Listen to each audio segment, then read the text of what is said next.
On a fateful day in May 2010, Brent Colvin, an experienced caver, embarked on what he hoped would be an exciting adventure in Thunder Canyon Cave. Little did he know, this thrilling quest would swiftly become a nightmare. What began as an exhilarating adventure quickly turned into a life-threatening crisis. How did a promising exploration devolve into a nightmare? Was he even rescued? Welcome to Disastrology, and this is Brent Colvin's tragedy. Brent Colvin, a 39-year-old software engineer from Valley Center, California, was known for his meticulous nature. This trait, honed from his demanding career, extended to his passion for caving. This attention to detail was evident in his approach to both his career and his hobby. His friends and colleagues admired his dedication to both his profession and his personal interests. Brent was married to Raina, and their love story was as enchanting as his cave expeditions. They had tied their wedding knot under a majestic 500-year-old oak tree, which was a symbol of their enduring bond and love for the natural world. Despite being a relatively new caver, Brent had developed a keen interest in exploring challenging caves. Brent's fascination with caves was relatively new, but rapidly growing. His background in software engineering, with its emphasis on problem-solving and precision, made him an adept caver, particularly in tackling complex cave systems. Thunder Canyon Cave, located in McCain Valley, had intrigued Brent for some time. The cave's reputation for challenging passages and breathtaking formations made it an enticing destination. On Sunday, May 3, 2010, Brent, along with his group of 6 fellow cavers, which included the 50-year-old Jim, 60-year-old Ben, and Brian, led by experienced guide Luca Chiarabini, embarked on a thorough trip to Thunder Canyon Cave. Their goal was to traverse the cave system, renowned for its treacherous conditions, which required traversing a narrow and scary passage known as the Terrible Traverse. The team had prepared for this adventure with meticulous planning.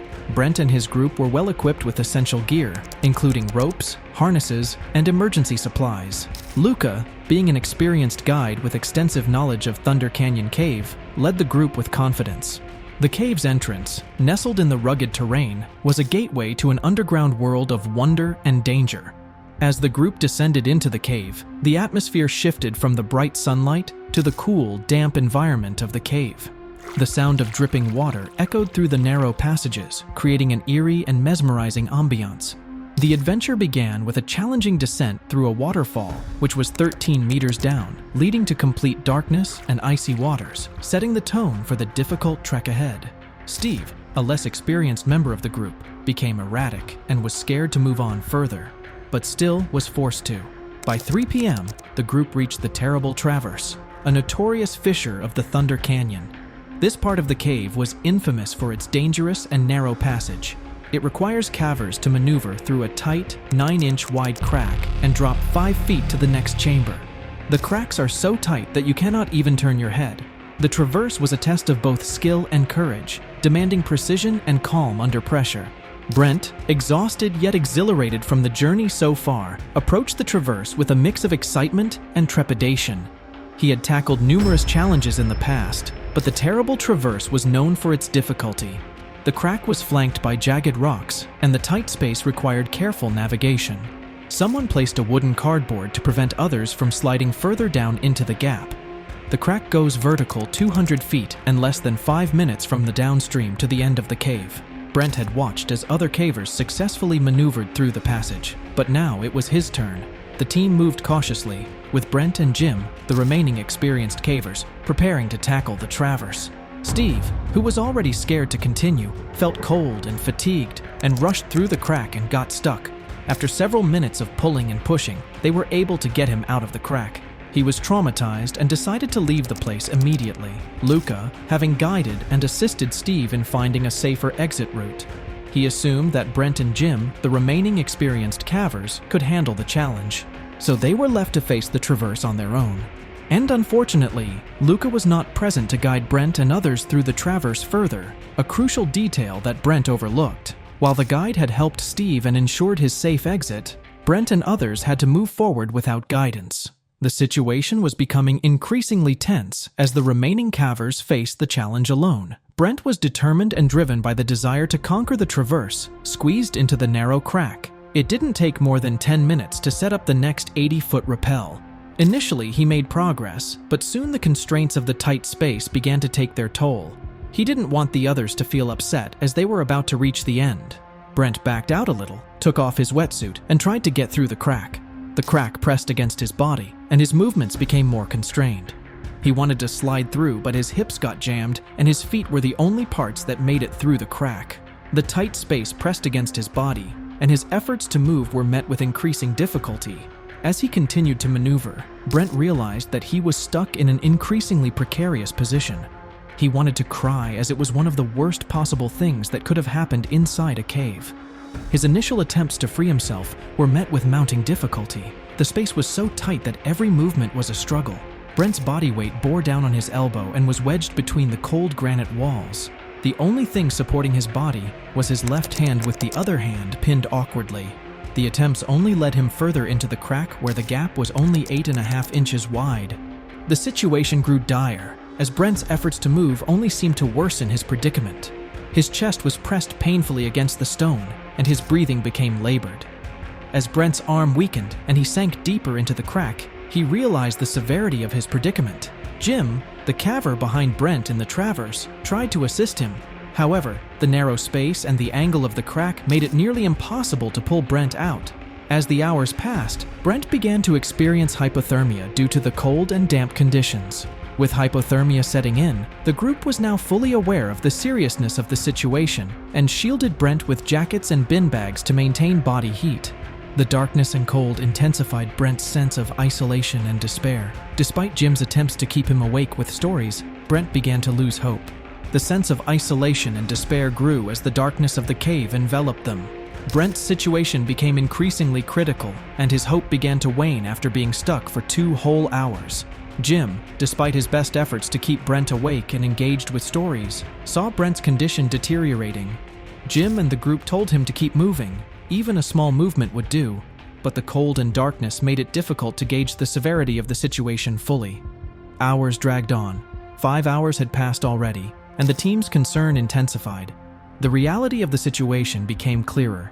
Brent was trapped in a precarious position with limited options for escape. And unfortunately, if Brent doesn't make it out, Jim won't either, and both of them will die with the risk of hypothermia. Brent, who was previously losing hope, was not ready to give up yet, as he thought about his wife Raina and how much he wanted to see her.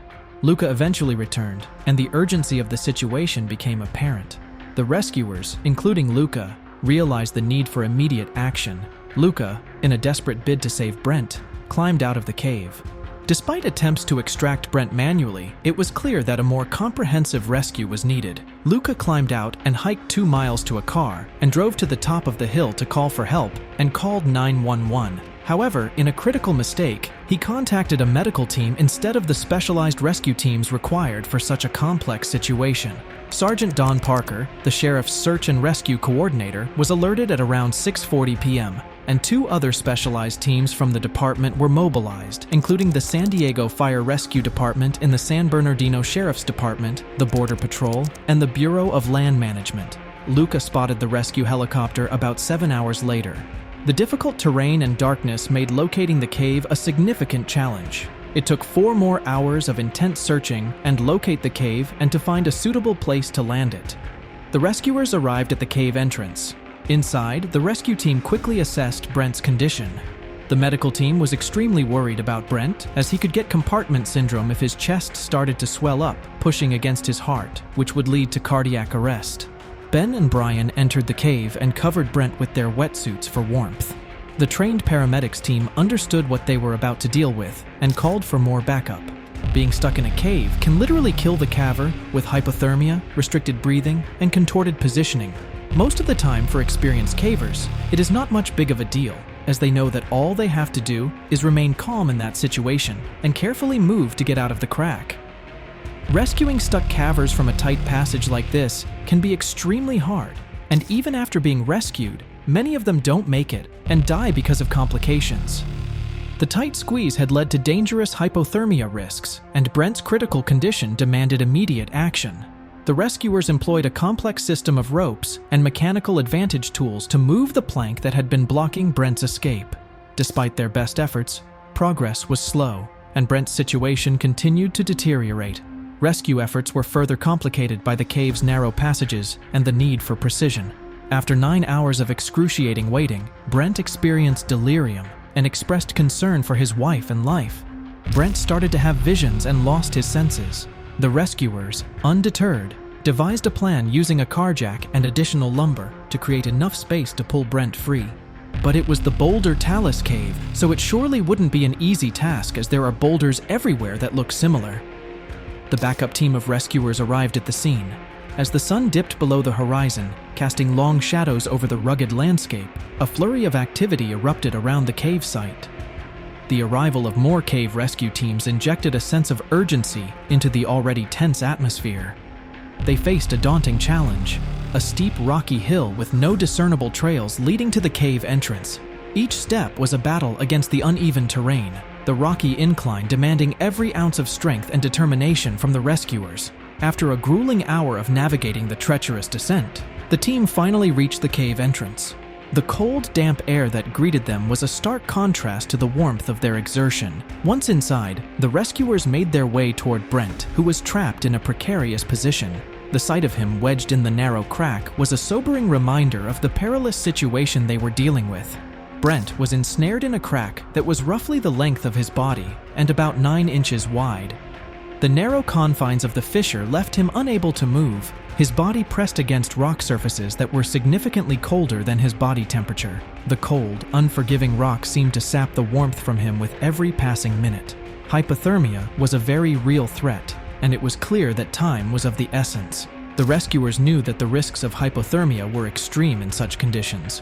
While a person could survive in temperatures of 70 degrees Fahrenheit or 21 degrees Celsius when sheltered, the situation was vastly different when trapped between two cold rocks. The threat of hypothermia was compounded by Brent's inability to move, which prevented him from generating any warmth of his own. The rescuers had to act swiftly and decisively to prevent a tragic outcome. Their first priority was to provide Brent with as much warmth and comfort as possible. They quickly set to work, placing heat packs around his body to counteract the chilling effects of the cave's cold environment. An electrolyte drink was administered to help him stay hydrated and maintain his energy levels. Despite the efforts, both Brent and Jim, another trapped individual, were suffering from hypothermia and needed to be extracted from the cave urgently. With a coordinated effort, the rescuers began the complex task of freeing Brent. They jacked up the plank near his head to create an angle that might help him extricate himself from the crack. As they began to pull on his feet, Brent's pain was evident. His cries echoed through the cave, a haunting reminder of the agony he was enduring. When the rescuers asked if they should stop, Brent's response was both desperate and determined. Through gritted teeth and with a voice strained by pain, he shouted, "Keep going! I do not care if you break my ribs, just get me out!" The main rescuers involved in this intense operation included John Norman, Paul Stevel, Mark Bender, Mark Kinsey, and Robert Hill. Each member of the team had a critical role in the rescue effort, their combined skills and determination driving them forward.